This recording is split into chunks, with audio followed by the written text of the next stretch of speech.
We live in a world that moves very fast. The pace can feel relentless. Our days are often filled with noise pressure, a long list of tasks that never seems to get shorter. We all carry things that feel heavy in our hearts. For some, it is the constant worry about making ends meet, a stack of bills on the kitchen counter. For others, the quiet ache of a fractured relationship, the distance between family or friends. Many carry the hidden burden of health fears, waiting for test results, learning to live with a life-changing diagnosis. The future can feel like a heavy weight, full of unknowns. These are not small things. They can steal our joy and disturb our rest. They make the journey through life feel heavy and hard. These burdens follow us everywhere. They sit with us at the dinner table. They come with us to work, making focus difficult. Life was not meant to be lived under a cloud of worry and strain. There is an invitation to lay these heavy things down, a promise for everyone who feels weighed down. The Bible gives a simple, profound instruction. 1 Peter 5:7. Cast all your care upon him, for he cares for you. The word cast in that verse is a powerful action word. It is not gentle like place or set down. It means to throw something with force, to hurl it away from yourself with intention. Think of a fisherman casting his net into the sea. He doesn't just dip it into the water, he swings it out with all his might, releasing it completely. This is the image God gives us for our worries. He wants us to actively, forcefully, and completely throw them onto him. He doesn't want us to keep one hand on our burdens, just in case he can't handle them. He wants us to let them go entirely, trusting that he is strong enough to catch them and carry them for us. In the time the Bible was written, this word had a very practical meaning. Imagine a traveler preparing for a long journey on a dusty road. He has a heavy cloak or a bundle of supplies. Instead of carrying it himself for miles under the hot sun, he would cast it onto the back of his donkey, fully releasing its weight. Once the cloak was on the donkey, the traveler did not try to help the animal carry it. He simply walked alongside, unburdened. This is precisely what God invites us to do with our anxieties. Many of us, however, struggle to truly let go. We pray about a problem, but then we immediately pick it back up. We give our financial worries to God, but then we spend the rest of the day fretting, like holding a corner of the cloak to make sure it doesn't fall off. The act of casting is an act of release. It is a decision to stop managing, controlling, and worrying about the problem yourself. It is a conscious choice to hand it over to the one who is infinitely more capable of handling it than you are. One of the most beautiful parts of this promise is how incredibly personal it is. Notice the verse does not say, "He cares about the world's problems," or "He cares about humanity in general." It says, "He cares for you." That one small word, "you," changes everything. It brings God's massive cosmic power right into the details of your individual life. His care is not a blanket statement, it is a personal, focused, intimate attentiveness directed specifically at you. You are not just one person in a crowd of billions to him. You are seen, known, loved by name. The Creator of the stars knows your story. The Bible is filled with reminders of how detailed God's knowledge of us is. Jesus tells us in Luke 12:7 that even the very hairs of your head are all numbered. Think about that for a moment. In Psalm 56:8, the psalmist David writes, "You keep track of all my sorrows. You have collected all my tears in your bottle. You have recorded each one in your book." God does not just see your struggles from a distance. He is close enough to see your tears fall. Your pain matters to him.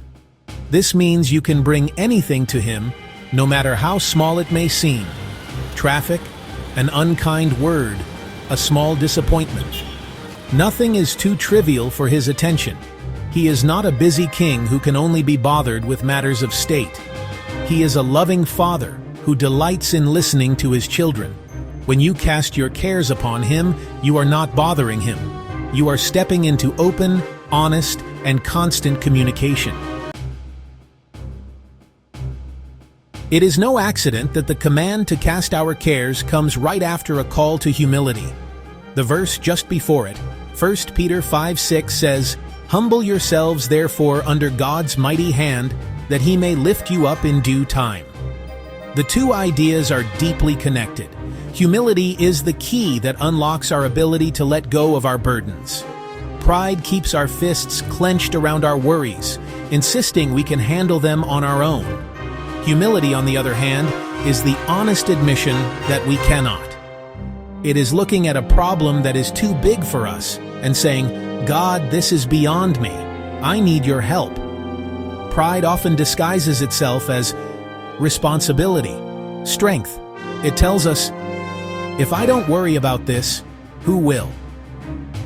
I have to fix this myself to prove I am capable. But true strength is not found in pretending we have it all together. True strength is found in knowing where to go when we don't. Humility is not weakness. It is a realistic assessment of our limitations before God's unlimited power. It is the simple, brave act of acknowledging that God is God and we are not. When we humble ourselves, we agree with reality. We step aside so God's mighty hand can work in our lives. Pride builds a wall. Humility tears down that wall. It opens the gate and invites God into the center of our struggles. It says, "I surrender. This territory is yours to manage." Living in humble trust creates space for God to do what only He can do. He can move the mountains we can only chip away at. He can calm the storms we can only endure. Humility is the posture that receives grace. When we finally humble ourselves and cast our cares upon God, a wonderful exchange takes place. We give Him our anxiety, and He gives us His peace. This is not the world's kind of peace, which is usually just the absence of conflict or trouble. The peace God gives is deeper and more resilient. John 14:27. "Peace I leave with you, my peace I give you. I do not give to you as the world gives. Do not let your hearts be troubled. Do not be afraid." This is a peace that can exist right in the middle of a storm. It is an internal calm, not dependent on external circumstances. This divine peace acts as a guard for our hearts and minds. It doesn't mean our problems will instantly disappear. The financial pressure may still be there. The medical report may not have changed, but something inside of us shifts. The panic subsides. The frantic, racing thoughts begin to slow down. We are able to breathe again. Isaiah 26:3. "You will keep in perfect peace the one whose mind is steadfast." Think of Jesus and His disciples in the boat during the fierce storm. Jesus was peacefully sleeping. When He awoke, He calmed the storm, but more importantly, He calmed the hearts of His friends. His presence brought peace before the circumstances ever changed. So what should you do today? Do not wait until you feel less burdened. The invitation is for you right now. Take 5 minutes, find a quiet spot, pick one specific worry, name it before God. Tell Him you are afraid. Tell Him you feel overwhelmed. Then, with an act of your will, cast it upon Him.